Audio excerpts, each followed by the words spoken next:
नमस्कार दोस्तों।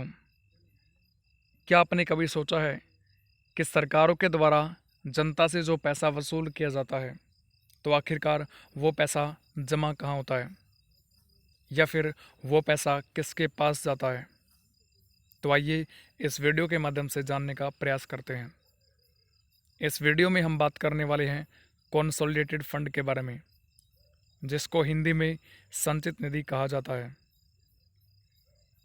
क्योंकि मुख्यतः सरकारें दो टाइप्स की होती है, यानी सेंट्रल गवर्नमेंट और स्टेट गवर्नमेंट, और पैसा भी हमसे दोनों टाइप्स की सरकारें वसूल करती है।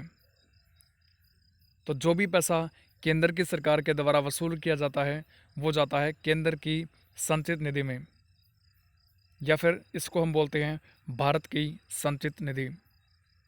और जो भी पैसा राज्य की सरकार के द्वारा वसूल किया जाता है वो जाता है राज्य की संचित निधि में। तो यहाँ से एक बात स्पष्ट होती है कि सरकार हमसे या फिर जनता से जो भी पैसा वसूल करती है, चाहे वो टैक्स के माध्यम से करो या फिर नॉन टैक्स के माध्यम से करो, वो सारा पैसा संचित निधि में जाता है। आइए जानते हैं कौन कौन से सोर्स होते हैं जहाँ से पैसा सरकार वसूल करती है। तो अभी हमने बात की टैक्स की। टैक्स आपके दो टाइप के होते हैं, प्रत्यक्ष कर और अप्रत्यक्ष कर। तो टैक्स के माध्यम से जो भी पैसा सरकार हमसे इकट्ठा करती है वो जाता है संचित निधि में। इसके अलावा सोर्स होते हैं नॉन टैक्स, जिसमें फाइन्स, फीस या फिर सरकार जो भी ब्याज अर्जित करती है वो सारा का सारा पैसा आपका संचित निधि में जाता है। संचित निधि से बहुत सारे एक्सपेंसेस किए जाते हैं। जैसे राष्ट्रपति की सैलरी पेंशन की बात करते हैं तो भारत की संचित निधि पे भारित होती है। सुप्रीम कोर्ट, हाई कोर्ट के जजों की पेंशन की बात करते हैं तो भारत की संचित निधि पे भारित होती है। हाई कोर्ट के जजों की सैलरी की बात करते हैं तो राज्य की संचित निधि पे भारित होती है। राज्यपाल की सैलरी की बात करते हैं तो राज्य की संचित निधि पे भारित होती है। इसके अलावा और भी बहुत सारे खर्चे हो सकते हैं।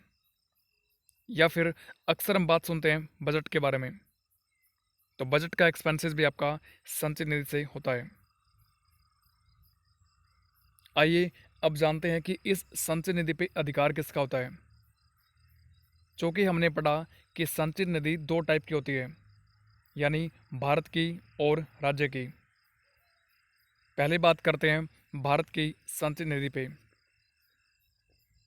यदि भारत की संचित निधि से 1 रुपया भी निकलता है या फिर 1 रुपये का भी एक्सपेंस होता है तो उसके लिए पार्लियामेंट से यानी संसद से बिल पास करवाना पड़ता है। और यदि राज्य की संचित निधि से 1 रुपया भी निकलता है या फिर एक्सपेंस होता है तो राज्य के विधानमंडल से बिल को पास करवाना पड़ता है। संविधान की बात करें तो संविधान के आर्टिकल 266 यानी 266 में संचित निधि का जिक्र हमें देखने को मिलता है। तो आज हमने जाना संचित निधि के बारे में। मिलते हैं नेक्स्ट वीडियो में। Thank you very much.